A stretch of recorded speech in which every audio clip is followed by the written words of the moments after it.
తిరుపతి జిల్లా రైల్వే కోడూరు మండలం వివి కండ్రికలో సామాజిక శంకరావంలో భాగంగా సోమవారం రాత్రి గ్రామంలో వ్యవసాయ కార్మిక సంఘం కుల వివక్షత వ్యతిరేక పోరాట సంఘం ఆధ్వర్యంలో జిల్లా నాయకులు వందవాసి నాగరాజు సిహెచ్ చంద్రశేఖర్ గ్రామంలో పర్యటించి గ్రామ ప్రజలతో సమావేశమయ్యారు. అనేక సమస్యలను గ్రామ దళితులు జిల్లా నాయకుల దృష్టికి తీసుకొచ్చారు. ప్రధానంగా ఈ గ్రామంలో 130 సర్వే నెంబర్లు, 300 ఎకరాలు, 142 సర్వే నెంబర్లు, 50 ఎకరాలు అగ్రవర్ణ భూస్వాములు రాత్రికి రాత్రి జేసీపీ మిషన్లు పెట్టి కబ్జాలు చేస్తున్నారని, రెవెన్యూ అధికారులకు ధర్నాల ద్వారా ఫిర్యాదులు చేసిన పేరుకు హెచ్చరిక బోర్డులు పెట్టారని, వారి పని వారు చేస్తున్నారని ఆందోళన చెందారు. ఆఖరికి శ్మశానం కూడా 20 సెంట్లు ఆక్రమణకు గురైందని, కనీసం 2 ఎకరాల శ్మశానానికి దళితులకు కేటాయించాలని డిమాండ్ చేశారు. చెరువులకు పోయే దారి కూడా ఆక్రమణకు గురైందన్నారు. నాయకులు మాట్లాడుతూ భూ కబ్జాలకు వ్యతిరేకంగాను భూమి దక్కే వరకు దళితులు గిరిజనులు ఐక్యంగా పోరాడాలని పిలుపునిచ్చారు. తిరుపతి జిల్లా రైల్వే కోడూరు నియోజకవర్గంలోని వివి కండ్రిక ప్రాంతంలోకి వచ్చున్నాము. నా పేరు చంద్రశేఖరు, వ్యవసాయ కార్మిక సంఘం జిల్లా నాయకులుగా పనిచేస్తున్నాం. ఈరోజు సామాజిక శంకారావం పేరుతో ఈ దళిత గ్రామాల్లో పరిశీలిస్తూ ఉన్నాం. ఈవీ కండ్రిక దళిత గ్రామాల్లోకి వస్తే చాలా సమస్యలు బయటపడ్డాయి. అందులో ప్రధానంగా దళితులందరూ కూడా భూమి లేక ఇబ్బంది పడుతున్నారు. వ్యవసాయ కూలీలకు ఉన్నారు. ఉపాధి హామీ పైన ఆధారపడితే ఉపాధి హామీ పనులు కూడా ఈరోజు రామ్జీ పథకం మార్చిన తర్వాత అసలు పనులే కనిపించడం లేదు. అదేవిధంగా ఈరోజు ఈ గ్రామంలోకి వస్తే ఉన్న భూమిని 140 సర్వే నెంబర్లో దాదాపు 300 ఎకరాల మైనింగ్ పేరుతో ఉన్నటువంటి దాన్ని భూ కబ్జా చేస్తున్నారు. అగ్రవర్ణాల వారు భూమి ఉన్న వాళ్ళే భూమి కబ్జా చేసుకుంటున్నారు. ఈ విషయం పైన మొన్న ఎంఆర్ఓకి రిపోర్ట్ చేస్తే ఓట్లు మాత్రం పెట్టినాడు. వాళ్ళు చెట్లు పుడుచుకొని కంప చేసుకొని వాళ్ళు మాత్రం సాగు చేసుకుంటున్నారు. వాళ్ళపైన ఎటువంటి చర్య తీసుకోలేదు. భూమి లేని వాళ్ళు భూమి అన్నారు. దళితులు పోయి సాగు చేసుకుంటామంటే వాళ్ళకి చేసుకోనికుండా అడ్డుకున్నారు. అదేవిధంగా మరో ప్రాంతంలో 40-50 ఎకరాల భూమి ఉంది. ఆ భూమిని కూడా ఈరోజు కబ్జాకు ప్రయత్నం చేస్తూ ఉన్నారు. అందుకని ఈ ప్రభుత్వం ఈ భూములు దళితులకే భూములు, పేదలకే భూమి లేని వాళ్ళకి దక్కాలని మేము కోరుకుంటున్నాం. ఎస్సీ ఎస్టీ ఉన్నటువంటి వాళ్ళకు ముందు ప్రాధాన్యతగా ఇవ్వాలని చెప్పని కోరుతున్నాం. అదేవిధంగా శ్మశానం కూడా లేదు. శ్మశానం లేకుండా చాలామంది ఇబ్బంది పడుతున్నారు.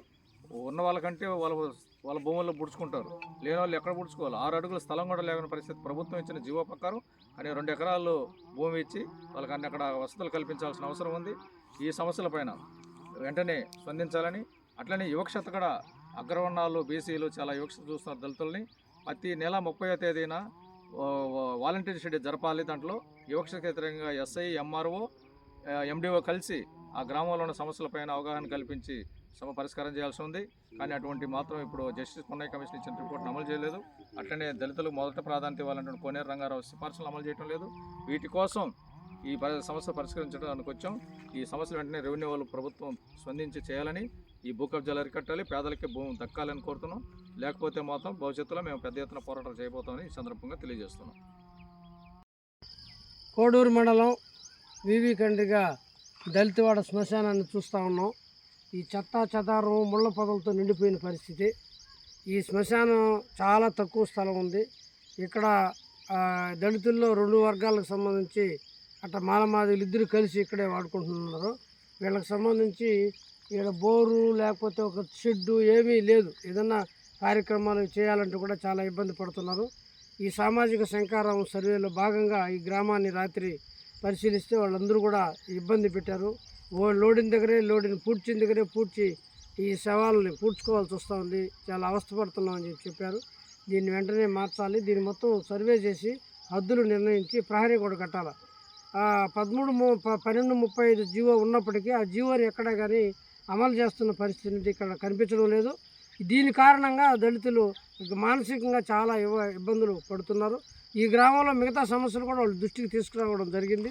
ఈరోజు ఇక్కడికి చెరువుకు పోవాలంటే దారి కానీ, లేకపోతే ఆ ప్రాజెక్టు కాడికి వెళ్ళి వాళ్ళు పనులు చేసుకోవడానికి దారులు కానీ, ఇతర వాళ్ళకి సంబంధించిన ఇళ్ల స్థలాలు కానీ, భూములకు సంబంధించి ప్రధానంగా భూములు కూడా ఏమీ వాళ్ళకి దక్కలేకుండా చేస్తున్న పరిస్థితి ఉంది. ఇక్కడ ఉన్న ఇతర కులస్తులు వాళ్ళు ఆక్రమించుకొని దళితులకి ఏమీ భూమి లేకుండా చేస్తున్నారు. ఆ సమస్యలు కూడా మా దృష్టికి తీసుకురావడం జరిగింది. ఈ సమస్యలన్నిటి మీద ఈ శంకారావు కార్యక్రమంలో భాగంగా ఈ రెండు కూడా చేస్తాం. ఈరోజు ఉపాధి పని లేదు. వాళ్ళ ఉపాధి పని లేకపోతే ఏమి వాళ్ళ కుటుంబాలు ఎలా సాగాలా, ఎలా గడవాలా? ఈరోజు రోజుల తరబడి ఉపాధి పనులు లేకుండా చేస్తున్నారు. ఉపాధి పనులు కూడా వెళ్ళడానికి దాదాపు 3 కిలోమీటర్లు ఆటోలు పోయి వేసుకొని వస్తే కూడా ఆ పనికి సంబంధించి తెల్లారుజాము 4 గంటలకు పోతున్నారు. దాదాపు 10:30, 11 గంటల దాకా ఈ పనులు చేయాల్సిన పరిస్థితి ఉంది. ఈ ప్రభుత్వాలు ఈరోజు జీరాంజీ పథకం తెచ్చిన తర్వాత నిబంధనలు మార్చేసి క్యాప్చర్ ఫేస్ క్యాప్చర్ అని చెప్పి అవన్నీ ఇవన్నీ చెప్పి వాళ్ళకి ఆ నెట్వర్క్ లేకుండా గంటల తరబడి సమయాన్ని వేస్ట్ చేస్తున్నారు. అందువల్ల ఈ సమస్యలన్నింటినీ ఈ శంఖారావంలో ప్రభుత్వం ఇప్పటికైనా కదిలి పరిష్కరిస్తారనే ఆశాభావాన్ని వ్యక్తం చేస్తాం.